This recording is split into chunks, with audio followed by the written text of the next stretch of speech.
Today's class, though, is on ground covers and vines. Vines and ground covers kind of go together, and we're in that season when ground covers are important. The rain, when was that? On Tuesday night? Had over 2 inches of rain at my house. The entire yard slid, I think about 5 feet down, started to clog the dry, creek beds, that kind of stuff. That's where your ground covers really come into play. We won't even go into, we don't do lawns here, we do rock lawns. So it's very easy to get out of balance, sterile feeling. If the feeling's not quite right, it feels too dusty or lunar-like. Your ground covers help to cover that, but without the maintenance and dedication to a lawnmower. So that's really what we're going after here. So it's really going to be about plants, a lot of plants. So we'll go over, kind of curated. I ran around the nursery this morning, going, okay, what are the ones that really do well? And I kind of skewed it towards the ridiculously hardy and those that are more animal resistant. So deer are a real problem. So I went mountain biking up Copper Basin, Trail 391 on Wednesday. I'm just at dusk. I just closed down the shop. I ran out just from close of store until dark. 3 deer I saw just right in the backcountry. So they're thick right now. Rabbits are very heavy right now.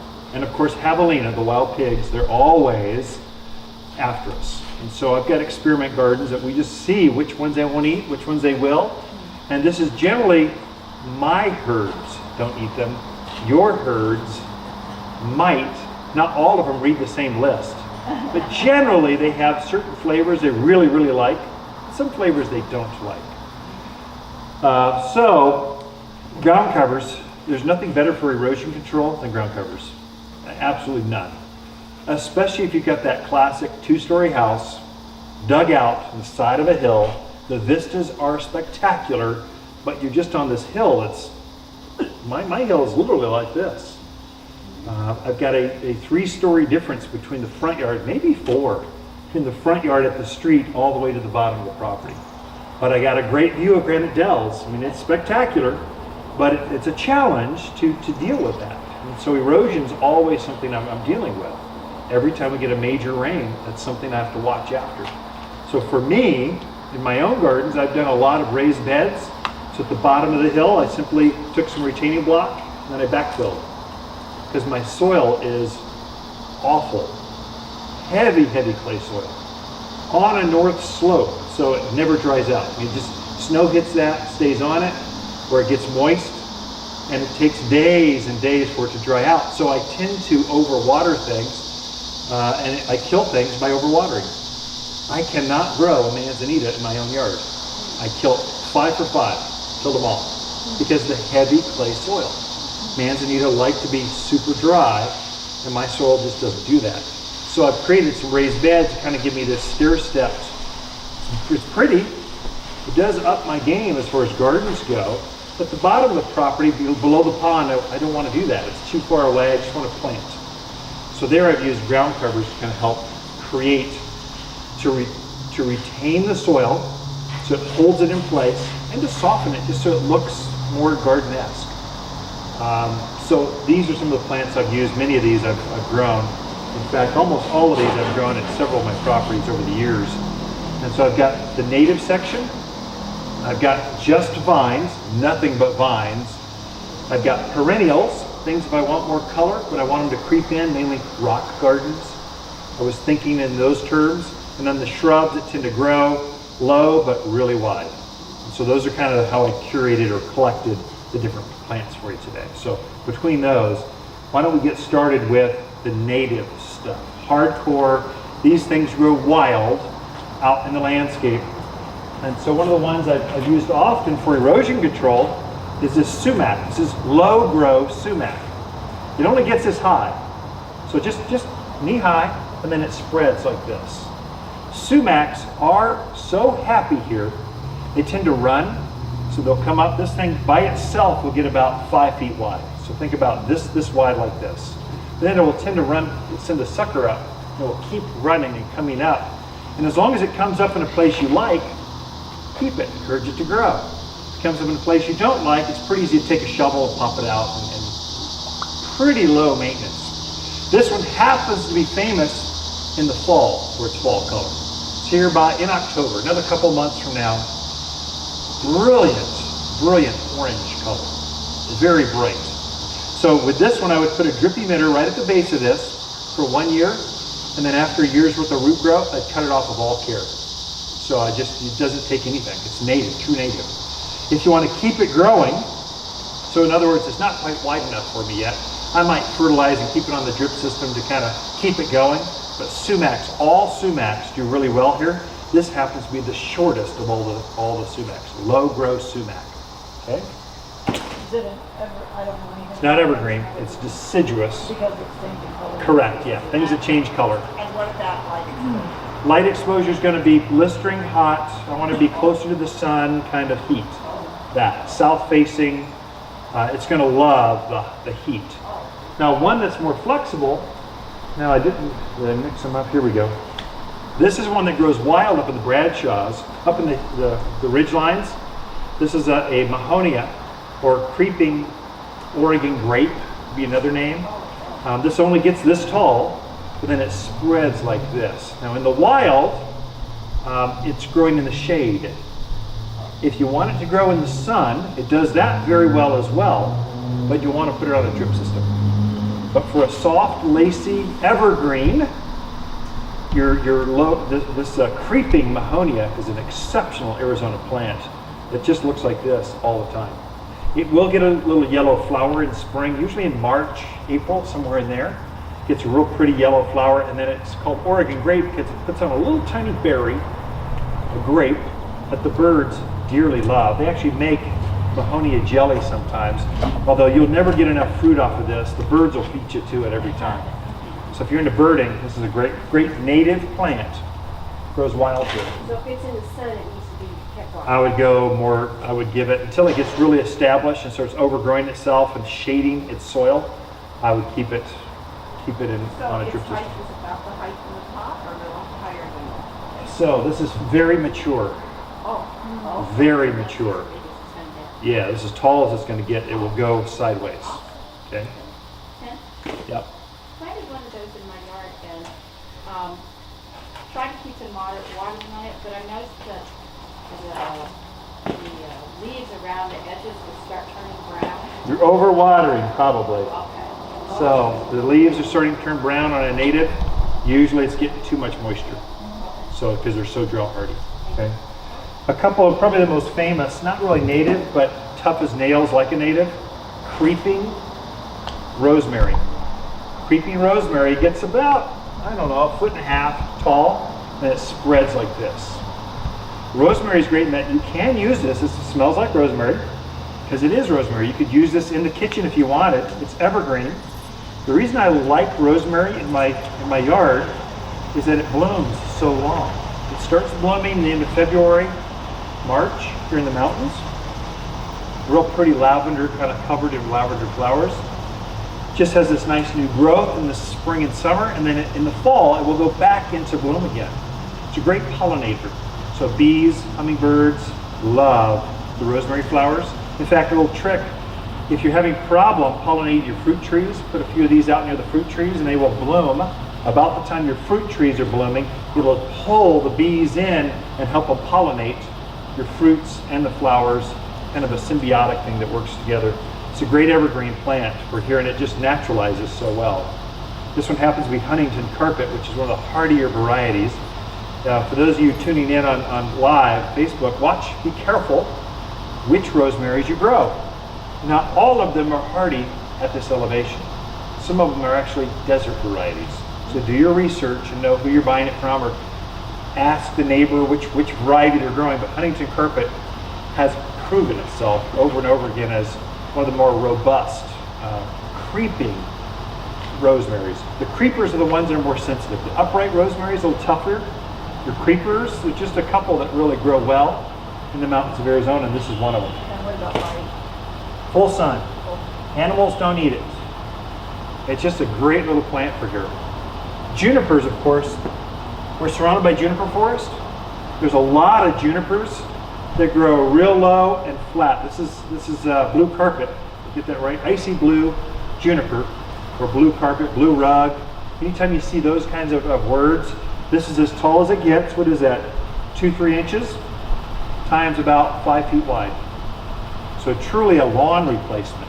Although it won't take the traffic from the dogs and that kind of stuff, as well as, let's say, grass or creeping thyme or some of these others. But it sure looks good next to a rock lawn, and it'll take that sun, even from the dark mochas, the red colors, the real hot colored rock. This one will take that heat just fine and creep out there.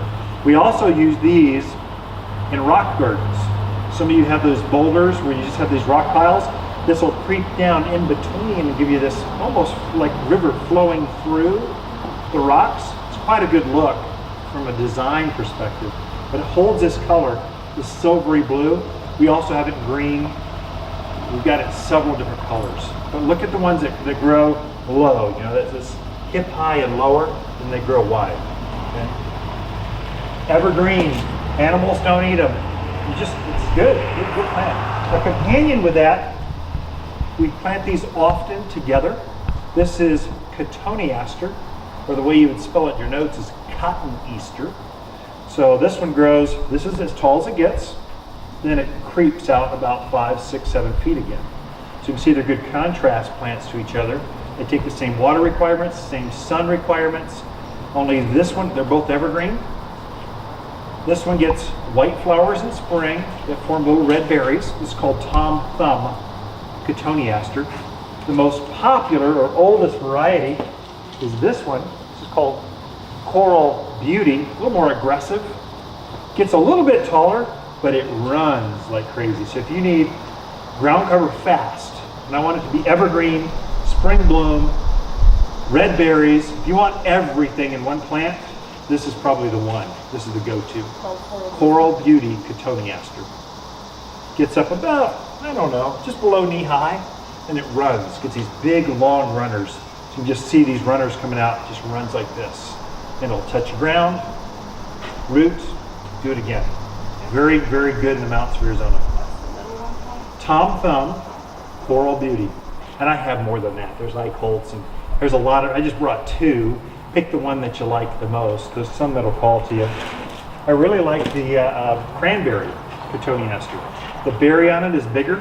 If you want the fruit, just want a real pretty, like ornamental fruits all over it, look at the cranberry Cotoneaster. It's really good.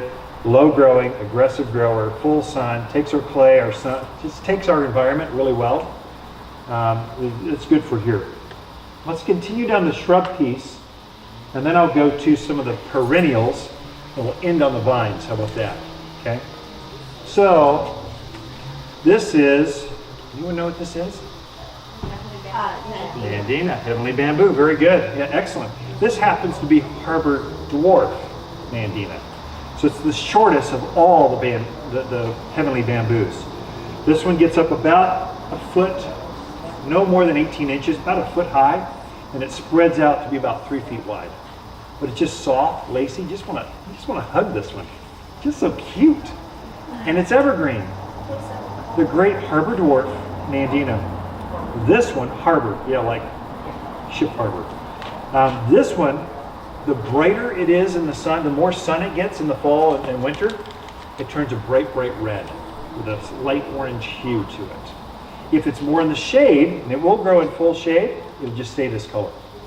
So it really is handsome out in the yard where it's got full sun. It really gets this drama, this change of color, but it holds its foliage. Never loses it. So it goes from red back to green on the same leaf. I don't know how it does it, but it's like magic out in the yard. So that gets how tall, about that tall? This is as tall as it gets. That's how wide? Yep. 2-3 feet. Yep. This one's about 1.5 feet tall. This is euonymus. Don't ask me how to spell that. E-O-U-I-R-I-O-M-S. You can come look at the label afterwards. But euonymus grows really well here. It's an evergreen plant with this variegation to it. So if you have a darker spot, let's say at the entrance of the house, which got that overhang, you just need something a little brighter than a dark green. Some of these can be very, very good in containers, very good because they'll tend to run over. Raised beds, it'll have these long tendrils that flow over.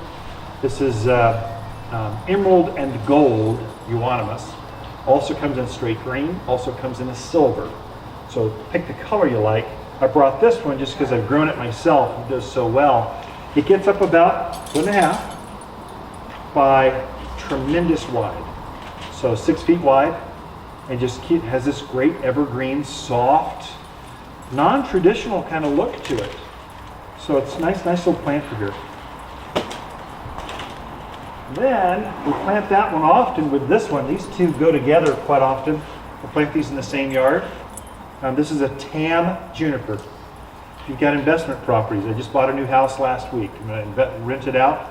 I'm going to plant these because you can't kill them. I mean, whoever's going to rent it can't kill it, or they'd have to really, really try. Dump gasoline on it or something really stupid. That's the only way to kill these. Junipers are tough. So, but they're kind of overdone, but they're just methodical. This is what you get all the time. So just drop this tall by this wide out in the yard with deep roots that's drought hardy. The animals don't eat. Pack rats aren't going to get into it. Rabbits are going to eat the foliage. Great little plant, but they do look good together like that. They're good companion plants. Same sun, full sun. I would say both of these need at least 6-7 hours of sun, at least, or more. So they like the sunny areas in the yard. Low water. Once established, once a week maybe, that kind of stuff. Maybe twice a week when you first put them in the ground. Although in my backyard with my heavy clay, I could probably kill it with twice a week. I gotta be really careful not to overdo it. Okay, that's shrubs. Now here's some perennials. Perennials are flowers that come back every year. So annuals kind of die out, glorious for a season, and then they die out and they don't come back, maybe by seed. These come back from the roots, and they can also reseed. And so, probably our most famous rock garden plants, sedums. There's a lot of different varieties of sedums. I have probably 10-15 varieties down there in the perennial section right now. I just brought this one because it's the lowest growing of all the sedums. You're going to ask me which one it is, and I don't know because the tag came out. But they're all sedums are evergreen. They tend to do really well in hot situations, and they love to run. You see this wants to run and keep coming up. So it's a good evergreen plant for here.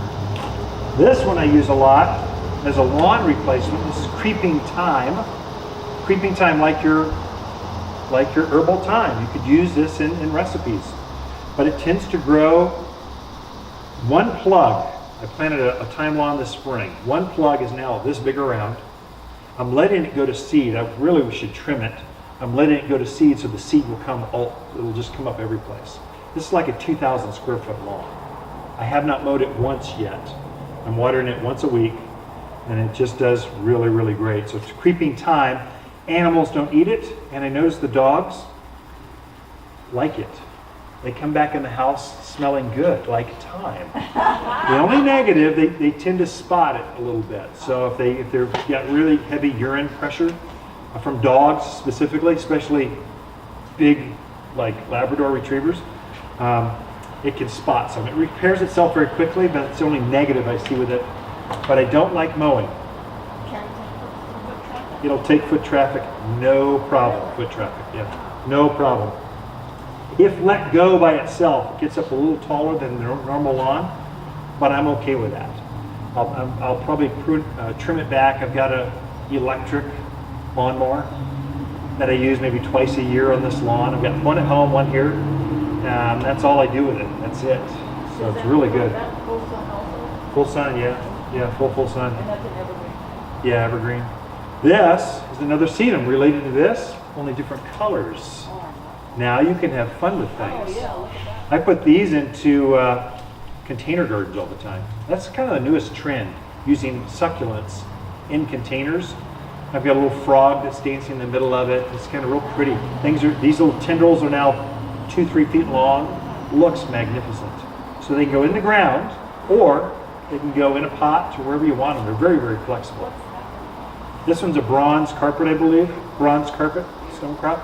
That's a sedum. Sedum, yeah. Again, I probably have 10 different varieties. Different sizes, different colors. Have fun with sedums because they do so well here. They're as tough as a cactus, only without all the spines, thorns, so better. Number one seller, right here, by far, number one. It's periwinkle, or Vinca, be another name. It goes by a lot of different names. Has this little blue flower to it, the size of a quarter, 5 petals. It just grows and grows and grows. Now, the negative with this, it can be a weed. It's kind of like mint. Mint will just take over. I mean, just things, they choke out everything. This can do the same thing. So be careful where you put it. Put it right on the outside edge of a flower bed where maybe the water just misses the plant and let it grow out there. Maybe that'll keep it in check, maybe, probably not. This, same thing, in gold. So it's a pretty one. Does the same thing though, see, long tendrils, but great at the edge of containers. Raised beds where you want those tendrils to flow and kind of soften all that hardware, all the hardscape makes it look more alive. That's periwinkle. Periwinkle as well, yeah, just gold. Yeah. And the one I've had that's maybe overlooked, I use this one a lot. Strawberries. It's totally overlooked. Everyone thinks, oh, it has to be in the garden where it's lined up in a row and I got to be able to control its bounds. But strawberries, they're a weed. They put on these long tendrils that reseed and come up. And so I use this at the very low end of the pond where I've got an overflow, kind of when it rains a lot, I can control the water a bit. I put strawberries in there and heavy production. I get lots of strawberries. It's green most of the year. And I don't treat them with any care. I don't treat them like a strawberry garden. I just misuse them and they just look good all the time. So don't think outside the box sometimes. We can use our edibles as well.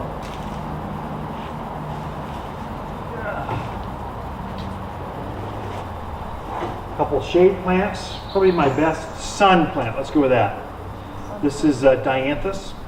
Anytime you hear Dianthus or carnation, they're related to each other. But they're also typically evergreen most winters. We go sub-zero, maybe not the case, but we so rarely go sub-zero that this thing stays looking good year-round. It loads up with flowers to where you can't even see the foliage. So many flowers, pinks, reds, whites. This one happens to be pink with a variegated white stripe to it. But I like it for the foliage, just this silver blue, but then the bonus is, in the spring, it's covered in flowers, and then I'll deadhead those, fertilize it, and then it'll come up sporadically with more flowers. So great little perennial for here. And animals, I notice, javelin and rabbit are my nemesis in my gardens. Leave them alone. So it's just a really good plant for here. And that's what exposure. Full sun. Mine's full sun. I would say for Dianthus to really color up well, you'll need at least 4 to 5 hours of sun. So full shade's not going to be good for that one. How big do they get? That's mature, so no more than a foot tall. They seem to cap out about 3-4 feet wide, and they kind of stop, and I trim them back and have them start over. 2 shade plants. This is one of my favorites. I have more varieties of this than probably any other perennial in my yard. This is coral bells, or heuchera. Is how you see it written up in the garden magazines. Heucheras they come in purple, whatever color that is. Pink? What color is that? God only gave me 7 crayons in my buy. I know some of you guys have got 64. Some of you have the 128 series. You got all the periwinkle, but they come in greens, chartreuse, golds, a lot of different colors. They all get this little flower or coral bell. But the foliage is most years evergreen. And so it just has a great little plant for here. One plant will tend to grow. I plant them at the base of my tree wells because I don't like rock going right up next to my trees. I want it to look more natural than that. So I'll plant one of these right where the drip emitter is to the tree. And then it grows and fills in that entire space after a couple of years. So it gives me this underplanting that looks alive and lush and green, but it's tough enough to take the same water cycle as a tree, not a flower. And so I get both. So good little plant. And all the colors seem to be good for here. Yeah. Is that good for when you walk up to our front door? It's completely shady all the time. I get no sun. Could be Is in- there anything that can I use something like Could be in that? full In a pot? shade, and I've got them in full sun. I notice in full sun, they tend to take a little more water. In full shade, they're tough. So They in just, a pot it would be okay? yeah, it'd By be the just door? fine. Okay. Yeah. I've got one pot of this that's been in the pot for probably 3 or 4 years. It's a huge pot. It's finally taken over. This is the only thing left in this pot. But it's up this tall, big square pot. And as soon as it goes, finish up blooming, I'll Instagram that thing. It gets more likes, more. You press the heart shake one. I like that. A ton of them because it's so big and magnificent. It's a great little plant. It looks innocent now, but it's a good ground cover for here. Okay, so which variety is this? Bugleweed. What's the ajuga? Is the Latin name, or bugleweed? Does this and just grows and grows and grows. This is as tall as it gets. Puts on these blue flowers, full shade. Does really well in the shade. So I've got this mainly on the east side of my gardens. Gets some morning sun, and then it gets protection. But I did it just next to the stairs, go into the backyard. It needed some softening. It needs something lush, but it was kind of shaded for a lot of things. This has done exceptionally well for it. One plant will cover a very large space. Over time, it'll be nothing but this. It tends to run and come up all over the place. Okay, good little ground cover for here. And then snow in summer.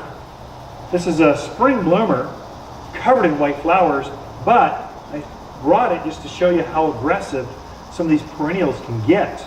It really needs to be trimmed back, but it's just a drought-hardy, tough little perennial that animals don't eat. Animals, the rabbits aren't going to nibble on this. Deer are going to leave it alone. It's got a kind of a texture to the leaf that keeps them off of it. So snow in summer, great spring bloomer, a very aggressive perennial grower for your. We cover vines now. Vines, we are in such great vine country, and we don't have all the disease issues the South and the Midwest have. We don't get the leaf spot that some of the California or West Coast kind of vines get. Ours are kind of low maintenance. Let's start with the most famous of all of them. They come in 2 forms. This is honeysuckle. So it's an evergreen vine. Takes full sun. I'd say it needs full sun. At least 6 hours or more. More equals more flowers. We grow it in this form for ground covers. Quite honestly, when I'm doing my own yards, I buy the bigger one. I plant it, and then I take the stakes off, and I untangle these tendrils, and I lay them out instantly. I've got one plant that's covering this 4 or 5 foot section of the yard, and they'll start to regrow, reroot, come out that way. This happens to be gold flame, has a red flower to it. Also, we have purple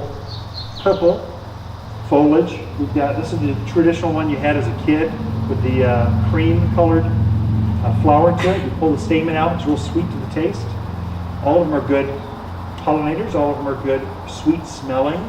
Evergreen, takes full sun, aggressive growers. One of these plants will cover about an 8 by 8 section. Either up a fence, up a rock wall, across the ground, wherever you want it. Just figure 8 by 8.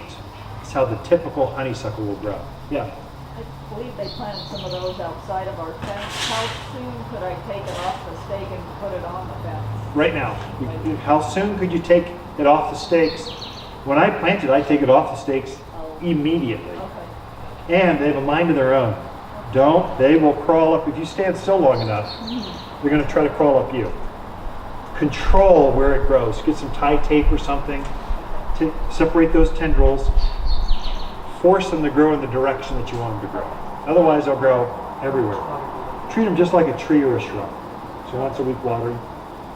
This is probably the toughest of all of them. Now I've got this called low growth pyracantha.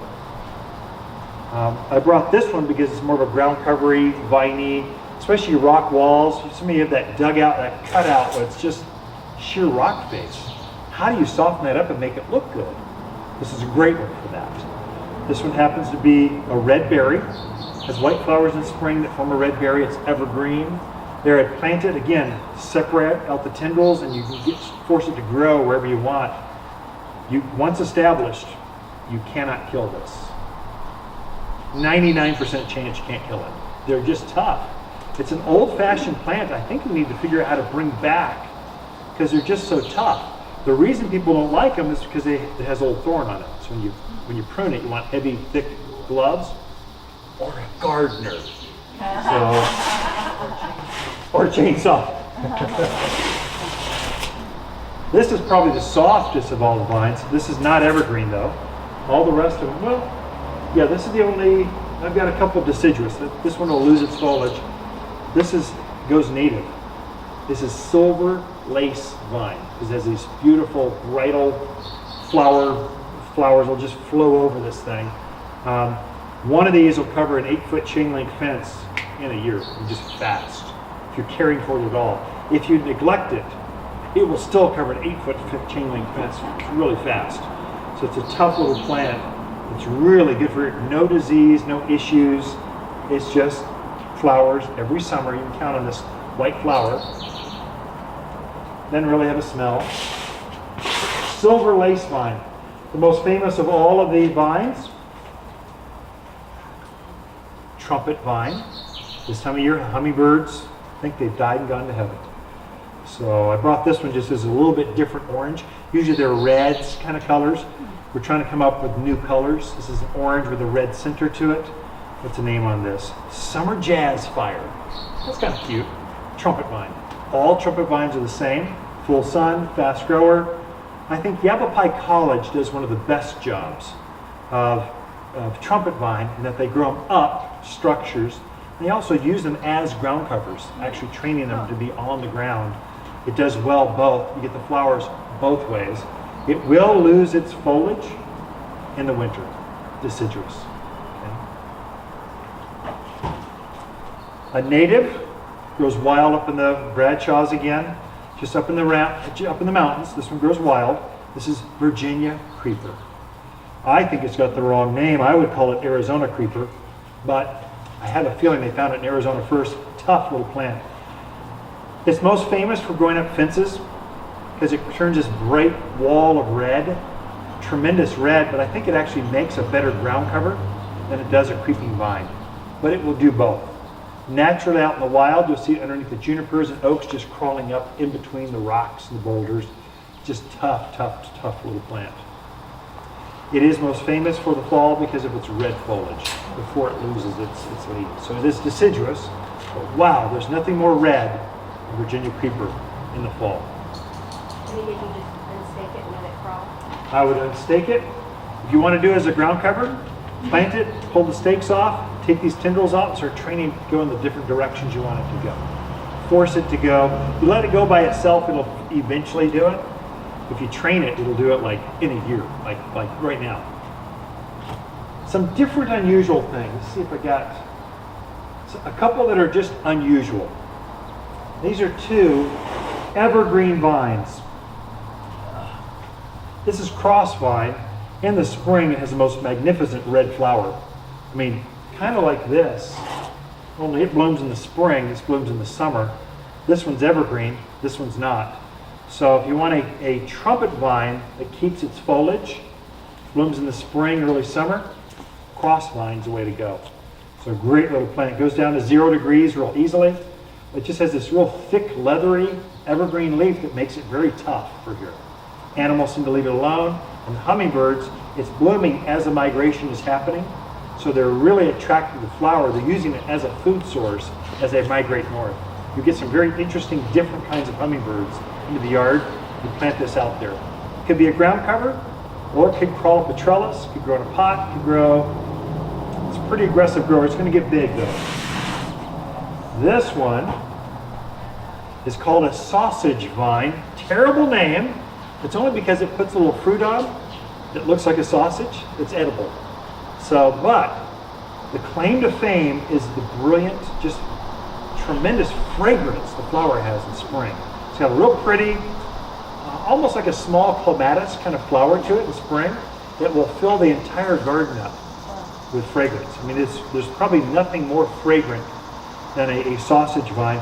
After it's done blooming, it'll put on little fruits. Be great up a trellis or something you're gonna walk through, an arbor. This would do really, really well. Gets these tendrils that kind of crawl up and just crawl up itself. Isn't that pretty soft green foliage? Full sun, evergreen, goes down to 0 degrees. It's one of those brand new plants you probably haven't heard about, but you should. It's a great plant. For the mountains of Arizona, it doesn't have any real disease issues. No caterpillars go after it. It's done really, really well for us. And the fruits are edible? Fruits are edible, You know what that tastes like? like sausage. I have no idea. They look like sausage. I don't know what they look like. So critters like them? Yeah, I haven't found the critters are eating. I don't know about the fruit. Pack rats might go after them, but not the foliage. So we need some more test victims, gardeners, There you go. to kind of help us with that one. Okay. Let's go over questions, Q&A section. What do we got? Covered them all on the fly. A soil for those vines. All the soils for these, no matter what we have. Well, first of all, let's cover this. You don't have soil. We have mountain soil. All of our soil, we know where the soil goes. Heavy rain, it goes right downhill. My entire yard slid down in the dry washes. And so you'll need to rebuild that soil up. I would say get a bag of mulch. Anytime you're planting, you need 3 things. Some composted mulch, not manure. That's too hot, but a composted mulch. A food, we make our own, called all-purpose plant food. And then root and grow, which is a transplant shock thing. You want to water that in, water things in with that. Got a planting handout on that will kind of help you go. Most of these you're wanting growth now. I have erosion now. I've got a big new, beautiful new fence. It's kind of too new and too stark. I want it to grow now. My neighbor just bought that Class A motorhome and parked it right by my property line. I want it to disappear now. Usually this kind of topic is, I want it to grow now.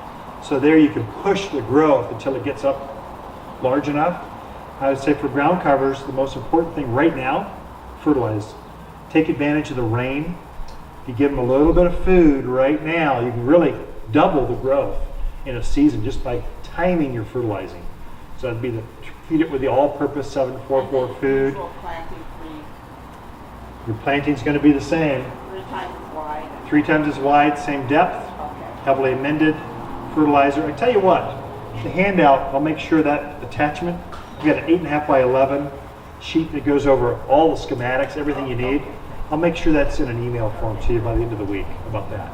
Any other recommendations for that shady spot by my front door where it really doesn't get any sun? Shade's harder. There's less choices with shade. We can go down. I've got a whole perennial section just of shade. The first 2 tables in the perennial house down below, first 2 tables are all for shade. Okay. So any of those choices could be ferns, and you can mix and match. It's kind of nice to have because the pressure's off in the shade. You don't have to water as much because things don't dry out as quickly because they're protected by trees, shrubs, overhangs. So you actually have some great choices, and then take the same water pattern that you'd need out in full sun areas because they're drying out so quickly. These aren't because they're shaded. You have some fun, have a garden-esque look to it. Yeah. Go ahead, trees. Oh, I noticed you have an ivy there. Oh yeah, ivy's another shade lover. Again, this is an aggressive grower. You want to give it some space, but if you want to fill up a big space in the shade fast, ivy. I brought this particular one because everyone knows the green English ivy. We've got a lot of different ivies. This one just has a gold tinge to it. Sometimes in the dark areas of the garden, you need something variegated. Give it a bright pop. It doesn't bloom. This is all it does. It's just green with a silver edge or a gold edge to it. We've got it in cream colors, dark green, and this gold color. That's the reason I picked this one over others. Thank you for pointing that out. Yes? I'm not here year round. What can I do for like 4 months? Not here year round. There, it just depends on where you're from and where you tell us when you're going to be here. What we'll do is we'll pick or help you choose the varieties that look best while you're here. Who cares about midwinter when you're wintering down in Phoenix? But my Alaska folks, they want it to look best in the winter because they're going back to Alaska in the summer. So it depends on where you're at, and we have folks from every place here. And many of them have 2 homes. I hear that all the time. How Okay. about when you get pine needles all over Pine needles, so conifers. it? Yeah. Conifers do, or evergreens is another name. Conifers are evergreens with needles. That's a conifer. All conifers shed needles. All of them. They push that new growth in spring. They shed the inside needles. So some are worse than others. The best thing to do for that, buy a good rake.